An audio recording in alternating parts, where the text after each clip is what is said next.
This week, boys and girls, we're doing a sub install on my Subaru. I got a new head unit and it needs a sub because the speakers have got no bass. So I've got a Vibe wiring kit, 150 watts, so that should be enough to power it.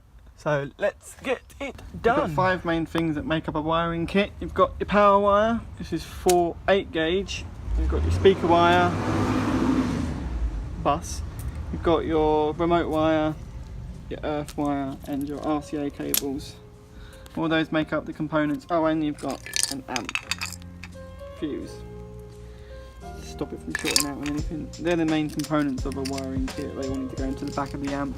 But what I normally do is I normally take out all these panels, plug everything into the back of the head unit, run all the wires loosely into the amp just to see if it turns on, because if it doesn't turn on you've got a dodgy wiring kit and it's not working properly. So we're going to go ahead and do that. So my car is a 2005 Subaru Impreza, but it's pretty much universal to do most installs. You want to take your gear knob off.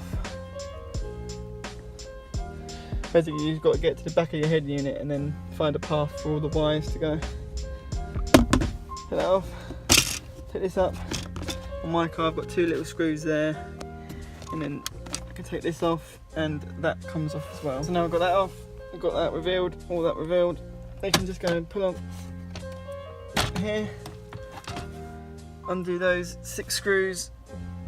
Oh, one missing there. Undo those bolts, screws, and that head unit will just come out. So when all those bolts are undone, you can take your head unit, slide it out, and that reveals all the wires back here you need to get to. And you can see on this wiring loom it's got the remote controls wire already labelled, but it normally always is the blue and white one. So you can splice into that, and then on the back of the head unit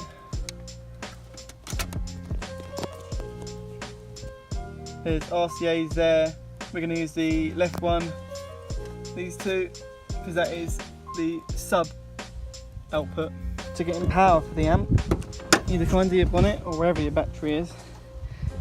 Find your battery, disconnect the negative, connect the power wire onto the positive, and then feed it back through the car. This is also the point where you want to put your fuse on your power wire as well. We have power, we have RCAs, which I'm going to take and plug in now.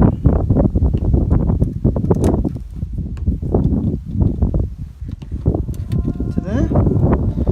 We have an earth, goes up to there. And we have our speaker cable, goes from there into the back of the sub. And we're going to take our remote wire and run it up into the back of the head unit. If you've got everything done properly, you should be able to turn your ignition on, your head unit will come on. And with that head unit coming on, you can reset your head unit.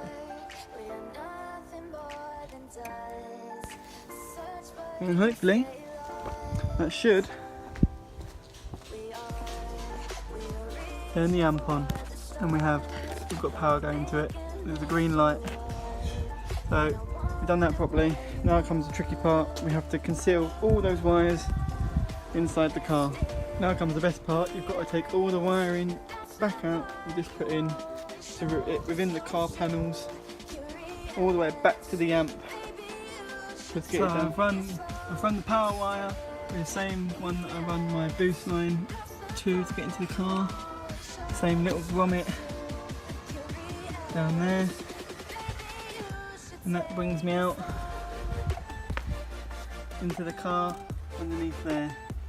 So I've taken my panels out of the boot and I can't find the way in, so seats out it is. That is the power wire all the way around there, through the grommet, in through underneath there, comes around here, underneath this door sill, underneath that sill, underneath that sill, comes out there, underneath the chair, comes out just there, so it's in the boot. Now the RCA and the remote wire are a little bit easier, have the benefit of already being in the car, but you ideally want to go around the back of the glove box, down this seal here, and along that seal. So let's get that done. The RCAs go underneath there, come out underneath there, cable tie them up there, around there, underneath that seal, all the way back here, underneath that seal, behind there, under the seats, through there, and come out over there into the back of the amp. So we're going to try it one more time, check the power, see if this green light comes on. If it comes on, it's all good. We can put the seats and all the head unit back together, and it's done. So I've just tested it, all works perfectly fine. So now you want to come rebuild all of this. So you want to put all those 6 screws in, put this back over, put your gear knob, shifter and boot over that, and then you're done.